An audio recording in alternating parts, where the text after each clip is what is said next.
Right, so the problem that I had when I was packing up from playing Airsoft the other day, come round to unplugging my airline from the shut-off, and when I unclipped it, it was doing that. So what we're going to have to do, we're going to have to strip that down, sort that out. So we'll drain this down and stop pulling it apart, see if we can fix it. Right, so I've never pulled one of these apart before, so I could actually wind up buggering it up even more than what it already is, but we'll give it a go. So we're going to need a 14mm spanner. Unfortunately, one day someone will actually figure out that if you put a 14 on the back and then a 13 on the front, or vice versa, then you only need one set of spanners to do a job rather than two sets of spanners, because you need a 14 for the back and a 14 for the front. But there you go, just me moaning, I suppose. Oh, it's another thing as well. It's a lefty loosey, righty tighty, because you haven't got little grooves cut into the nut here. It's normally a good giveaway that if they've got grooves cut in there, then you have to do it. To undo it, you've got to do it up, sort of type thing. Left-handed thread, right-handed thread. Oh, and if you hear any glugging whilst I'm doing this video, that'll be because of, it's not my stomach.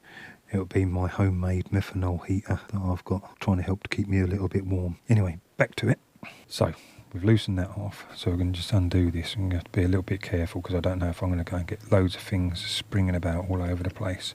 And there's a spring, so we should be good with everything else now. Yep, see, that's just all the way down there. That's just a hole now, so that's all good. So we'll carefully pull this apart.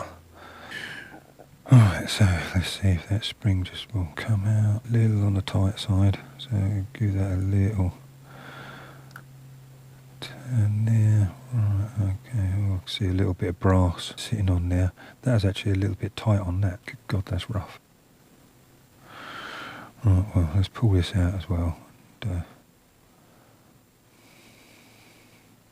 so that's going to be the seal. There's nothing else in there to actually do anything else with. So just give that a little run around in my fingers, see if we can get those little bits of brass off. And then what I'll do is I'm going to put a little bit of silicone oil, hardly anything though on silicone oil wise. And it should hopefully then literally just be put it back together again. And what I might do, so I'm still getting little bits of brass coming off on my finger, I'm going to get a little file and just give these edges a quick go as well.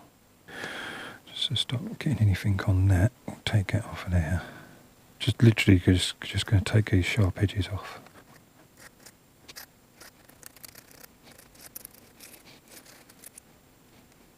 So there we go. Hopefully you might be able to see that on the camera. They're all nice and smooth now. It should be good.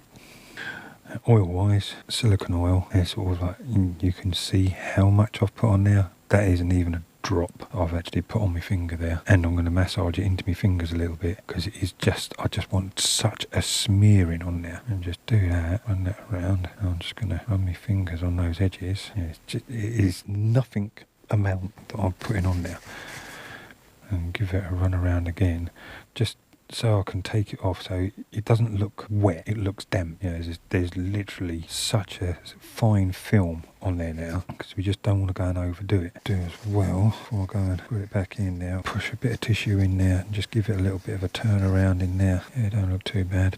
Then we'll drop this back in. What we'll do is we'll get the end of this, we'll give that a push down, give it a little bit of a wipe before we go and start bunging it down there, because we don't want to go and just transfer crap back in there. Yeah, that's better. That dropped in then. And that spring should sit up straight. Here we go. So that's all of that.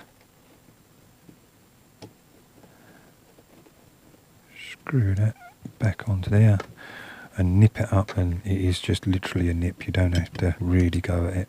All you'll do is wind up buggering up the threads. So what I'm going to do is I'm going to put in a bar, and then we'll try connecting the hose up and disconnecting it and see if that's sorted it. Right, okay, so you can see I'm just under a bar on there. It's not hissing at the moment. Perfect. Put this up by my mic.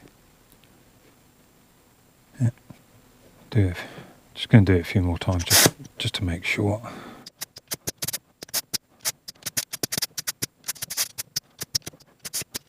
Right, so there you go guys. Hopefully if you've got having the same sort of problem, then that will hopefully help you out and sort out any problems that you may have. Thanks for watching, and I'll see you in the next one.